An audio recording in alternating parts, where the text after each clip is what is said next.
DGISPR ने बहुत आम प्रेस कॉन्फ्रेंस की कि बलूचिस्तान में होने वाली दहशतगर्दी में भारत का हाथ कभी भी परमिट नहीं किया जा सकता कि वो दहशतगर्दी का सहारा ले अपने मकासद हासिल करने के लिए। जिसको भी कोई तहरीक चलानी है या कोई जिद्दोजहद करनी है तो वो आइन के अंदर रह के कर सकता है। बलूचिस्तान में एक बड़ा ऑपरेशन शुरू होने जा रहा है।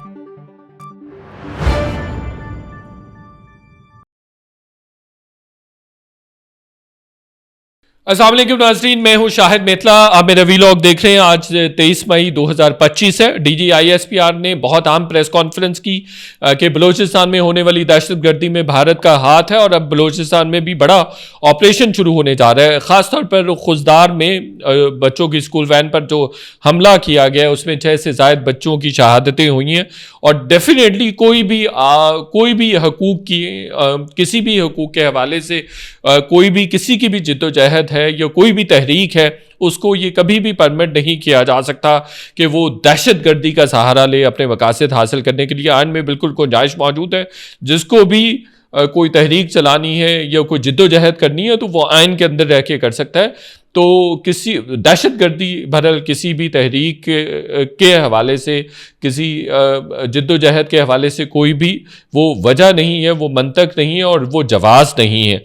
तो अब बलूचिस्तान में एक बड़ा ऑपरेशन शुरू होने जा रहा है। शवाहिद भी DGISPR ने आज की प्रेस कॉन्फ्रेंस में रखे हैं कि इंडिया किस तरह से बलूचिस्तान में दहशतगर्दी कर रहा है। दूसरा, उन्होंने जो पाकिस्तान और इंडियन मीडिया का मुवाजना भी किया है और इंडियन मीडिया के ओवरऑल कैरेक्टर पर भी बात की है पाक भारत जंग के दौरान। और नो डाउट कि वो बिल्कुल दुरुस्त कह रहे थे कि स्टेट कंट्रोल्ड है, बिल्कुल उसको किसी किस्म की आज़ादी नहीं है। और कंपेयर किया उन्होंने पाकिस्तानी मीडिया में कि पाकिस्तानी मीडिया में आज़ादी से सवाल भी हो सकते हैं, फ़ौज से भी हो सकते हैं, जनरल से भी हो सकते हैं, किसी के साथ भी सवाल जवाब का सिलसिला किया जा सकता है, हो सकता है। और ये बात दुरुस्त है। हमारे यहाँ पाबंदियाँ ज़रूर हैं, हमारे यहाँ मसाइल ज़रूर हैं, लेकिन उस लेवल का प्रोपेगेंडा हमारे यहाँ बिल्कुल भी नहीं किया जाता जैसा इंडिया में किया जाता है। हम उनके 10% के भी बराबर नहीं हैं। अरबाब इख्तियार से ये भी गुजारिश है कि मीडिया को मज़ीद आज़ादी दी जानी चाहिए, मज़ीद उसको उसके जो प्रोफेशनल काम है उसमें फैसिलिटेट करना चाहिए, उसको पैम्पर करना चाहिए, इनकरेज करना चाहिए। यही मीडिया है, यही सोशल मीडिया है जिसने रियासत पाकिस्तान का बयानिया प्रमोट भी किया और बयानिया की जंग भी लड़ी है। जिस PTI को हम तनकीद का निशाना बनाते थे वही सर फहरिस्त और सफ़े अव्वल के दस्ते के तौर पर खड़े हुए थे। तो इस बात को भी अरबाब इख्तियार को रियलाइज़ करने की ज़रूरत है। दूसरा, अब PTI और हुकूमत के दरमियान जो मुज़ाकरात की बहुत सारी ख़बरें, हमने भी बहुत सारी ख़बरें दी। कल भी हमने एक दो चीज़ें कही थी कि मुज़ाकरात कहीं ना कहीं अभी भी हो रहे हैं। अच्छा, मेरी आज भी बहुत सारे आम लोगों के साथ बातचीत हुई है। आज भी कल भी हमने ये बताया था कि मुज़ाकरात हो रहे हैं, PTI और हुकूमत के दरमियान मुज़ाकरात हो रहे हैं। और PTI का ये कहना है कि हम इसलिए नहीं बता रहे कि हमारे कारकुनान में मुज़ाकरात की नाकामी की सूरत में मायूसी फैल जाएगी। मेरे पास उसकी एक एक्सटेंशन मौजूद है, ख़बर है। अब जो PTI के लोग हैं वो ये कह रहे हैं कि हमारे मुज़ाकरात हो रहे हैं गवर्नमेंट के साथ और हमें इस्टेब्लिशमेंट ने फैसिलिटेट किया इन मुज़ाकरात के लिए। इस्टेब्लिशमेंट बेसिकली मीडिएटर के तौर पर या ओवरसाइट रोल पर इस्टेब्लिशमेंट मौजूद है। इस्टेब्लिशमेंट ने ही कहा है कि मुज़ाकरात आप हुकूमत के साथ करें। ख़बर भी है कि उन्होंने इस्टेब्लिशमेंट ने PTI को कहा कि पहले जब आपके साथ मुज़ाकरात हम कर रहे थे और हमारे साथ आपके मुज़ाकरात पर हुकूमत नाराज़ हो गई थी, तो इसलिए हम ये चाहते हैं कि हम भी मुज़ाकराती कमेटी में हों, हमारी ओवरसाइट में मुज़ाकरात हों और हुकूमत की जानिब से भी 3 नुमाइंदे हों, 3 लोग हों और फिर हम ये मुज़ाकरात को आगे बढ़ाएं इमरान खान साहब की रिहाई के हवाले से, ये जो भी फ़र्द जो भी मामलात हैं। तो ये अब आज की जो है ख़बर है वो ये है। हुकूमत से भी मैंने बात की है, उनके बहरहाल कैबिनेट मेंबर्स का ये कहना है कि हमारे PTI के साथ अभी तक कोई मुज़ाकरात नहीं हो रहे। लेकिन मेरा सोर्स ये कहता है कि मुज़ाकरात हो रहे हैं और इस्टेब्लिशमेंट ने ही PTI को कहा है कि आप एक तो अनाउंस नहीं करेंगे, मीडिया की नज़रों में नहीं आएंगे ये मुज़ाकरात। पहले भी हुकूमत हमसे नाराज़ हो गई थी, तो हम ये चाह रहे हैं कि हुकूमत को ये रोल दे दिया जाए और हुकूमत को भी ऑनरशिप दे दी जाए और हुकूमत का फेस भी सामने होना चाहिए, और ताकि ये हमारे साथ नाराज़ ना हो। पहले हमारी आपके साथ जो एंगेजमेंट हुई उस पे हुकूमत नाराज़ हो गई थी। तो ये एक ख़बर है, इसमें मज़ीद भी कुछ न कुछ तफसीलात होंगी जो अगले कुछ दिन में आपके सामने रखी जाएंगी। दूसरा, मैं आपको बताऊं कि हुकूमत के साथ इसी सिलसिले में जब मेरी बात हुई तो उन्होंने कहा कि जी इमरान खान को चाहिए था कि 2-3 साल सब्र कर जाता तो उसके लिए बहुत मुफीद होता। तो अब हमारे उनके साथ मुज़ाकरात नहीं हो रहे। इमरान खान अगर 3 साल के लिए मान जाता, हमारे यहाँ ये सोच पाई जा रही थी कि 3 साल के बाद हम जो है वो इलेक्शंस करवा देंगे।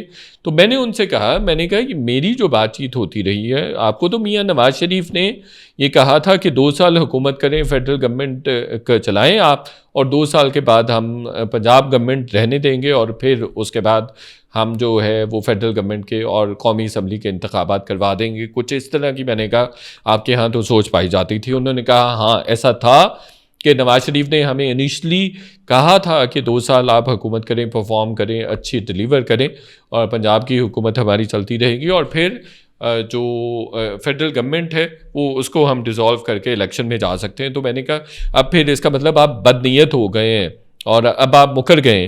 तो उनका कहना था कि भाई इमरान खान की वजह से ये हुआ है और इमरान खान ज़िम्मेदार है, वो ना बात करने के लिए तैयार है और ना ही टाइम लेने के लिए तैयार है, टाइम देने के लिए तैयार है। वो चाह रहा है कि फौरी इलेक्शन हो, फौरी इंतखाबात मांग रहा है और वो फौरी मैंडेट मांग रहा है। तो मैंडेट तो नहीं उसको दिया जा सकता, मैंडेट तो 2018 वाला भी हमसे छीना गया था। तो अब अगर हमारे पास है तो उसको क्या तकलीफ़ है, तो अब हम उसको मैंडेट वापस नहीं करने वाले। तो ये एक बड़ी ख़बर और बड़ा सिलसिला है जो मैं आपके साथ शेयर कर रहा हूँ कि इनिशली ये बहरहाल सोच मौजूद थी, मैंने इस पे स्टोरी भी काफ़ी अर्सा पहले की थी कि ये नवाज शरीफ ने अपनी पार्टी को कहा था कि आप परफॉर्मेंस दें, डिलीवर करें और 2 साल का वक्त लें, 2 साल में आपको मैक्सिमम डिलीवर करना है। तो लेकिन अब फिर डेफिनेटली चीज़ें बिल्कुल चेंज हो रही हैं और 3 साल की बहरहाल उन्होंने तस्दीक की कि 3 साल का वक्त हमने इमरान खान के लिए सोच रखा था और हमने किसी न किसी स्टेज पर मुज़ाकराती जो पीटीआई की कमेटी थी उनको ये प्रपोज़ भी किया था। तो ये भी एक अहम बात उन्होंने की और बड़े अहम कैबिनेट मेंबर्स से मेरी बातचीत हुई है। अच्छा, दूसरा एक और, कल मैंने देखा कि फवाद चौधरी की भी मुलाकात हुई इमरान खान साहब से, कल या परसों की बात है। तो आप ये देखिए कि फवाद चौधरी वैसे तो उनका कहना ये है कि वो ना टाउट है, ना किसी एजेंडा पर हैं, ना वो कहीं से पैम्पर हो रहे हैं, ना ही वो कहीं से पुश किए जा रहे हैं, ना ही उनको मॉल के तौर पे कहीं पे फिक्स किया गया है।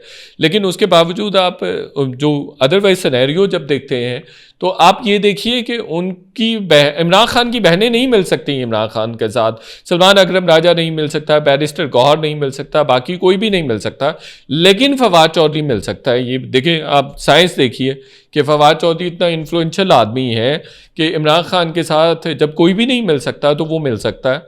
ऐसे ही उनके भाई कज़न जो हैं फैसल चौधरी वो मिल सकते हैं, बाकी कोई नहीं मिल सकता। इमरान खान की बहनें भी नहीं मिल सकती।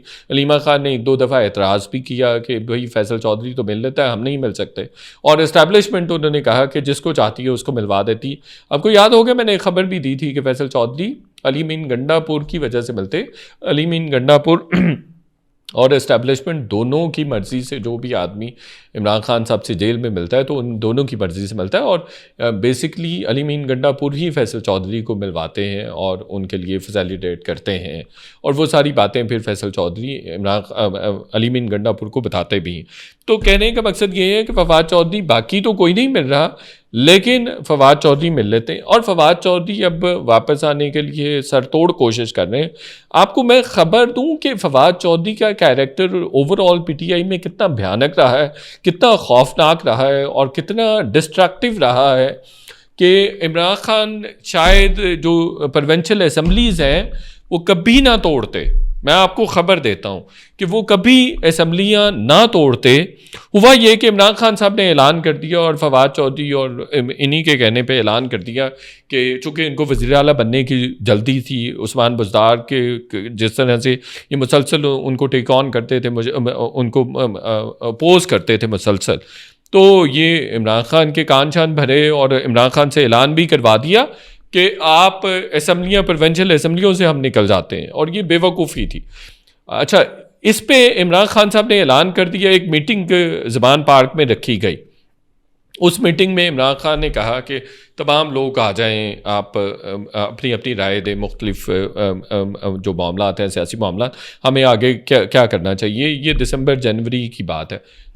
तो उन्होंने मीटिंग रख ली, सारे लोग आ गए, सब ने प्रपोज़ किया, ख़ास तौर पर KPK वालों ने प्रपोज़ किया कि हमें KPK की असम्बली को बिल्कुल रखना चाहिए, एक को रखना चाहिए, मिनिमम एक को रखना चाहिए, हमें दोनों असम्बलियों से रिज़ाइन नहीं देना चाहिए, लेकिन मिनिमम एक को रखना चाहिए। अच्छा, इमरान खान समहाउ इस पर कन्विंस हो गए कि चले हम ना असम्बलियों से रिज़ाइन नहीं देते, प्रोविंशियल असम्बलियों से हम रिज़ाइन नहीं करते।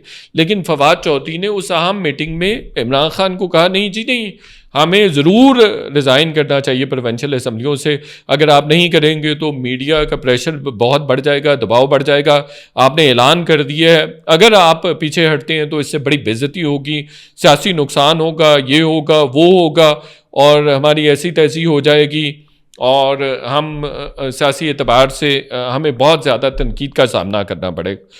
तो फवाद चौधरी ने पुश किया लिटरली इमरान खान को। उस मीटिंग में Imran Khan to some extent convince हो गए कि चलें असम्बलियाँ नहीं तोड़ते, प्रोविंशियल असम्बलियों से इस्तीफ़ा नहीं देते, लेकिन इन्होंने उनको पुश किया कि हमें असम्बलियाँ तोड़नी चाहिए, और पंजाब असम्बली तोड़ दी उन्होंने।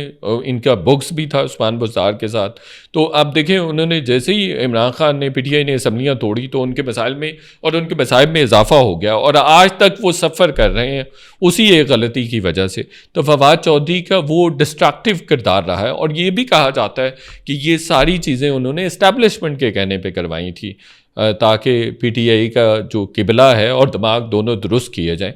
तो फवाद चौधरी का किरदार तो ये रहा है, और मुझे नहीं समझ आती कि PTI के लोग उनको किस तरह से एक्सेप्ट भी करते हैं कि PTI का नाम भी PTI के नाम के साथ भी उनका नाम जुड़ा हो। शुक्रिया।